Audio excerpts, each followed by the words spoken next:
कुठे गेलेत बाबा? बाळादादा, काका. काका, बाबांना कुठे पाहिलं का? नाही. काय झालं? खरं तर बाबा घर सोडून गेले आहेत. हिंबी खाणं पिणं सोडून बसलाय. तुम्हाला कुठे दिसल्या तर सांगा त्यासनी. होय, सांगतो. तुम्ही दोघं काळजी करू नका, भेटतील रामजी भाऊ. हा.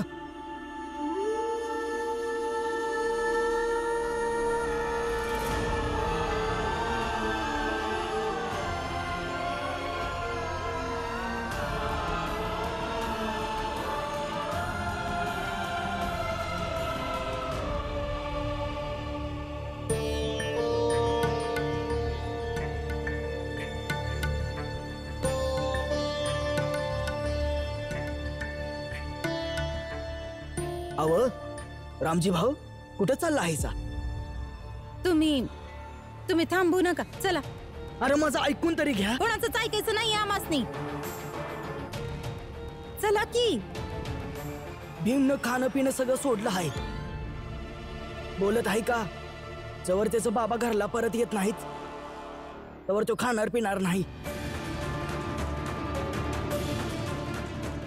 अव नाटक करत आहे तो.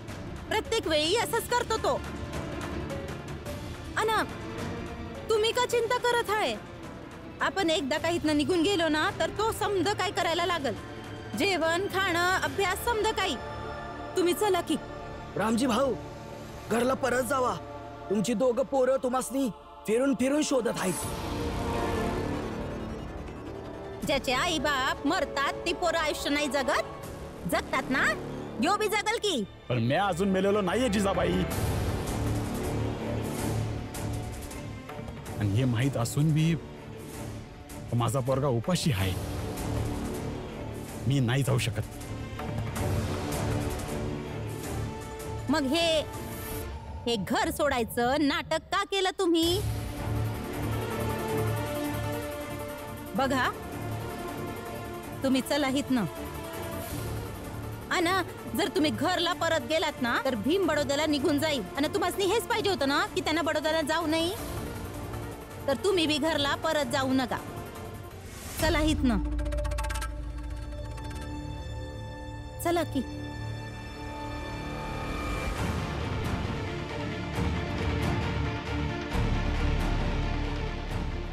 थांबा. तिकडे कुठे चाललाय तुम्ही? मला जरा विचार करू दे. जेव्हापासून तू माझ्या आयुष्यामध्ये आलेली आहेस माझा विचारच बंद झालेले आहेत.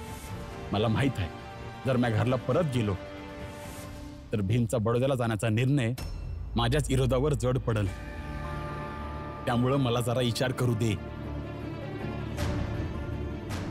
कारण एका बापामुळे जर का पोरगा एक तास बी उपाशी राहिला ना तर ते चांगलं नाहीये.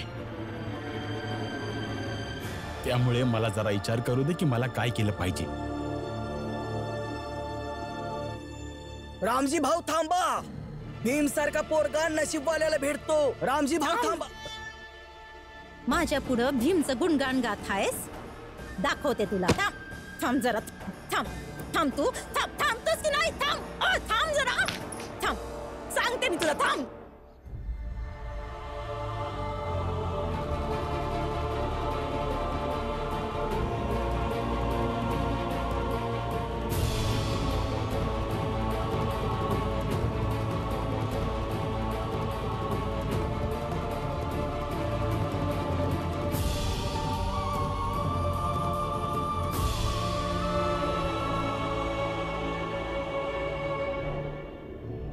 कुठं आहे हा रामजी?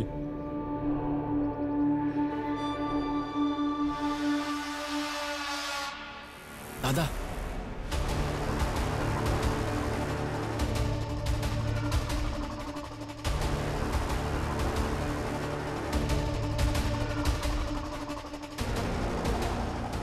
हे बघ,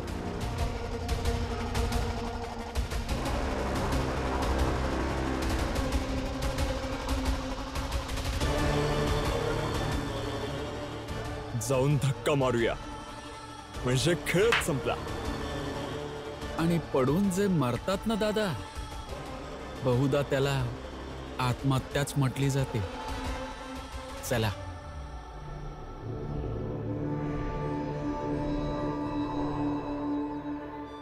समधी लोक मिळून मला माझ्या नवऱ्यापासून लांब ठेवत आहे.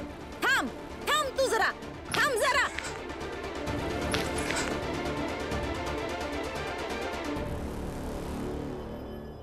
आज तर कसं बी करून त्यांना तयार करून, नाहीतर जबरदस्ती करून घेऊन जाईल. कारण जर आज त्यासनी नाही घेऊन गेले ना, तर परत कवाच बी घेऊन जाऊ शकणार नाही.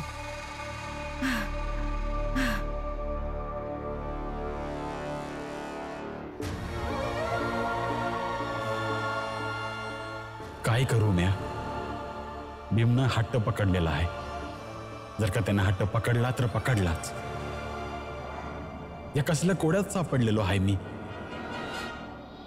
घरला जावं का बोलू,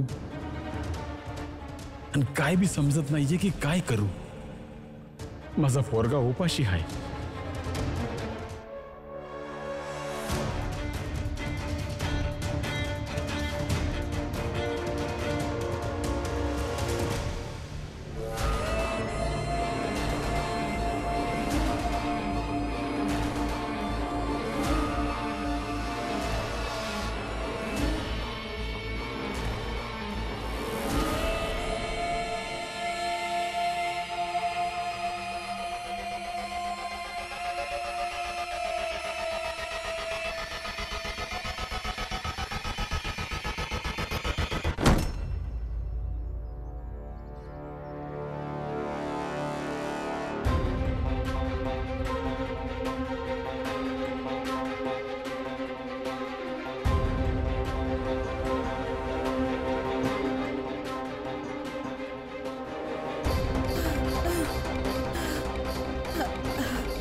आमच्या बाबासनी धक्का देणार तुम्ही?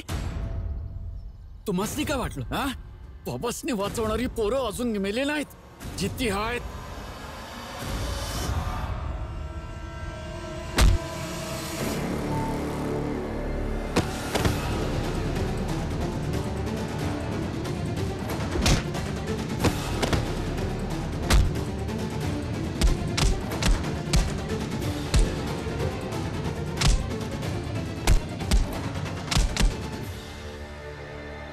तुम्ही चला इथनं लवकर, चला. पण कुठंच नाही जायचं.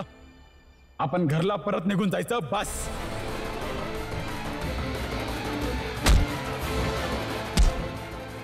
आत्ताच्या आत्ता इथनं पळून जा, नाहीतर डोकं फोडीन तुझं. आत्ताच्या आत्ता निघून जा, नाहीतर हितच मारून टाकू.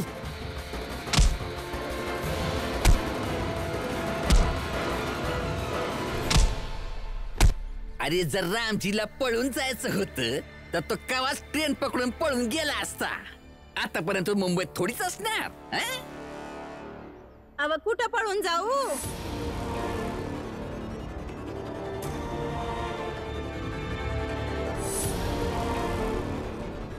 हा, कुठं पळून जाऊ? त्यांच्या आयुष्यात भीम परीस कोणी मोठा आहे का? आणि त्यांना जायचं भी नाहीये कुठं. त्यामुळे आलो आम्ही परत निघून.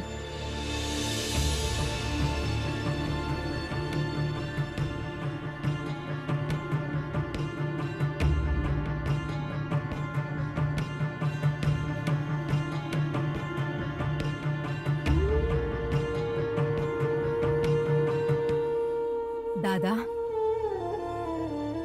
बाबा,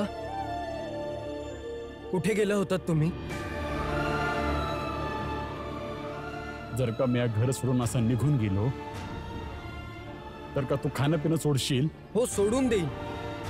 अन्न पाणी सगळं सोडून देईन. तुम्हाला माझ्याशी वाद घालायचाय बाबा, वाद घाला. या सगळ्यांसमोर भांडायचंय, मग भांडा माझ्याशी. पण ह्यानंतर कधीच तुम्ही मला सोडून जायचं नाही.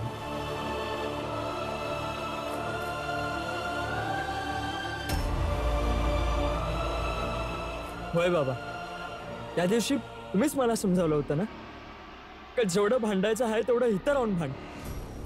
पर घर सोडून जाणं चांगलं नाही आणि तुम्ही स्वतःच निघून गेला. या प्रकारे घर सोडून जाण्याचा किंवा त्याच्याबद्दल विचार करण्याचा तुला जरा बी हक्क नाही. तुला जे बी काय करायचंय ते घरात राहून कर. अरे हे समजा नाटक आहे यांचं बाळा. हे पोराचं आहे आणि हे पोरग त्यांचं आहे, बाकी कोणी नाही यांचं. तर मग यात चुकीचं काय आहे जिजाबाई? बाप पोरामध्ये प्रेम आहे तर ही चांगली गोष्ट आहे ना. तुम्ही चला या. मी आज तुला बडोद्याला जाऊ नाही देणार. ते बघूयात नंतर की मी जाणार आहे की नाही जाणार आहे. ता ह्या क्षणी मला वचन द्या तुम्ही कधी मला सोडून नाही जाणार. ठीक आहे, वचन देतो. मरण तवाच तुला सोडून मी जाणार, नाहीतर नाही जाणार.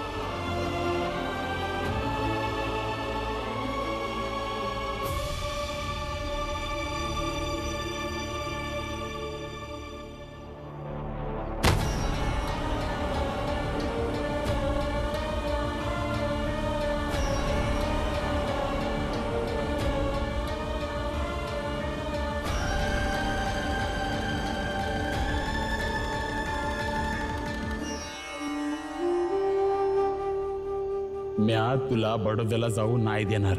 ते बघूयात नंतर की मी जाणार आहे की नाही जाणार आहे.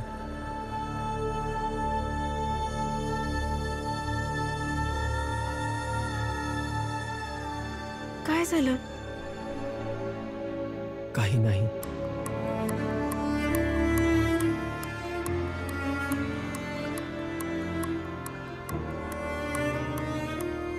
बाबा तर आलेत ना, मग आता या गोष्टीवर तरी खुश व्हा.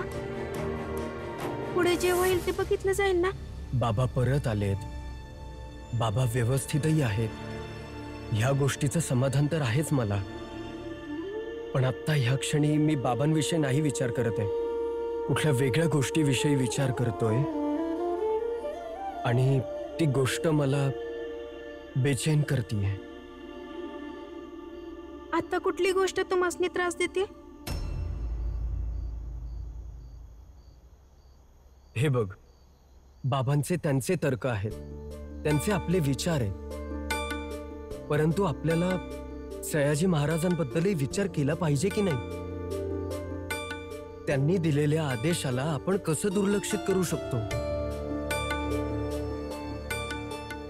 जेव्हा सयाजी महाराजांना हे कळेल, आधी बाबांनी मला बडोद्याला पाठवायला मनाई केली आणि त्यानंतर मी देखील बडोद्याला येण्यासाठी नकार दिला, तर कसं वाटेल त्यांना? आणि असं तर काहीच नसेल की त्यांना काहीच माहिती नाहीये. महाराजांचे जे मंत्री इथे आले होते त्यांनी आतापर्यंत महाराजांना सर्व गोष्टी सांगितल्याच असतील. क्षमा करा महाराज, इतक्या रात्री तुम्हाला मी त्रास दिला, पण कामच तसं महत्वाचं आहे.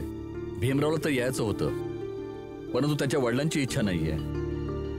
आणि मग भीमरावचे वडील हरवल्यामुळे स्वतः भीमरावने इथे येण्याचा विचार बदलला.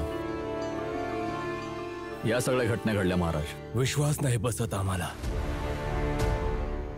भीमराव कडून अशी वागणूची अपेक्षा नव्हती आम्हाला. भीमरावची ही वागणूक दुर्लक्ष नाही करू शकत आम्ही. मग हे सर्व ऐकल्यावर सयाजी महाराजांना किती वाईट वाटेल. त्यांनी जर मला शिष्यवृत्ती दिली आहे तर त्यात त्यांचा पण काहीतरी फायदा व्हायला पाहिजे की नाही? जर असेच सर्वजण शिष्यवृत्ती भेटल्यानंतर माघार घेत राहिले तर महाराज कोणावर विश्वास कसा काय ठेवतील? बस ह्याचाच विचार मी करतोय. आणि या संबंधी देखील महाराजांना काही ना काही निर्णय नक्कीच घ्यावा लागेल. भीमरावची लढाऊ क्षमता पाहूनच आम्ही त्याला शिष्यवृत्ती दिली होती. परंतु यावेळी आम्ही अजून एक निर्णय घेणार. महाराज जो निर्णय घेतील तो आपल्याला मान्यही करावा लागेल. मला तर भीती या गोष्टीची वाटतेय की माझ्या या वागणुकीमुळे येणाऱ्या पिढीतल्या गरजू विद्यार्थ्यांना शिष्यवृत्ती देणे बंद न करू. अडचण ह्या गोष्टीची सर्वात जास्त वाटतेय मला. निर्णय आम्हाला घ्यावाच लागेल, तो देखील कठीण निर्णय. आम्ही जेही काही बोलत आहोत त्याचे एक एक अक्षर भीमराव आणि त्याच्या कुटुंबियांना जाऊन सांगा. त्यांना सांगा, जर माझ्या निर्णयांचे उल्लंघन झाले तर राजद्रोहाचा खटला चालेल त्यांच्यावर आणि मोठ्यातली मोठी शिक्षा देखील देण्यात येईल. जी महाराज. आता जे होईल ते होईल. तुम्ही तुमच्या जागी चुकीचं नाही सर, आणि बाबा बी आपल्या जागेवर चुकीचं नाहीत. मग चुकीचं काही होणारच नाही. तुम्ही चला झोपा. चला. परंतु मला भीती वाटतेय रामा. कुठे ना कुठे कायदे नियम तुटलेत आपल्या हातून, आणि कायदे नियम तुटल्यानंतर मला बेचैनी होते आणि त्या बेचैनीचा मला त्रास होतोय.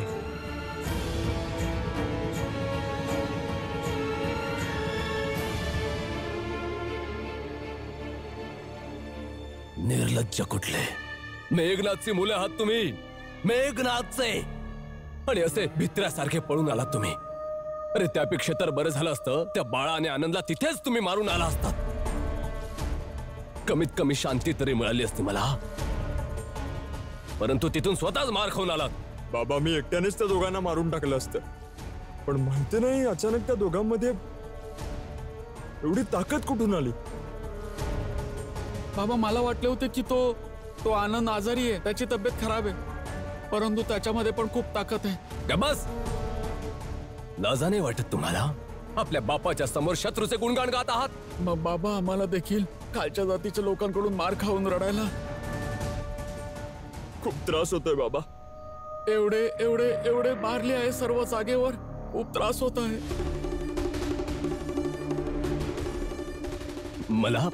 मला समजत आहे तुमचा दोघांचा त्रास. त्यामुळेच तर बोलत आहे मी तुम्हा दोघांना, रडणे बंद करू नका. हे अश्रू थांबले नाही पाहिजेत,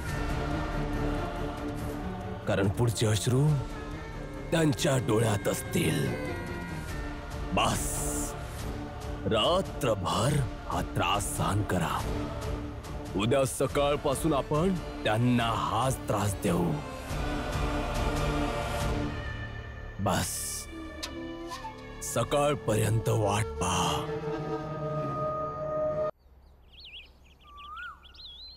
तुम्ही सर्वांनी आम्हाला जातीतून बाहेर केले आहे, त्यामुळेच मी तुम्हा सर्वांना इथे घराच्या बाहेर बोलावले आहे, जेणेकरून मी तुम्हा सर्वांना हे दाखवू शकेन माझ्या मुलांची दशा.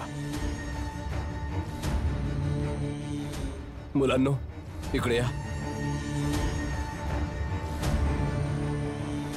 आणि वस्त्र बाजूला करून आपल्या जखमा दाखवा या सर्वांना. लक्षपूर्वक बघा माझ्या मुलांचे हाल.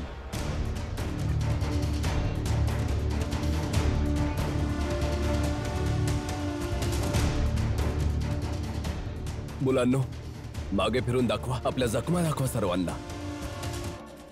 बघा, बघत आहात तुम्ही सर्व या जखमांचे निशाण?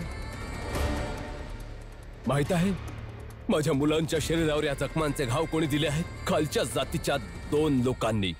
खालच्या जातीच्या भीमरावचे 2 भाऊ बाळा आणि आनंद केले आहेत हे सर्व. आता निर्णय तुम्हा सर्वांना घ्यायचा आहे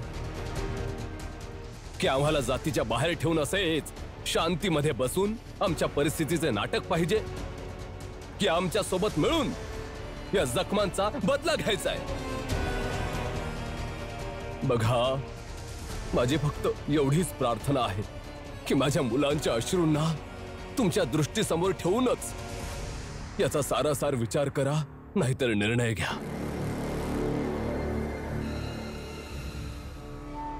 आता निर्णय तुमचा आहे.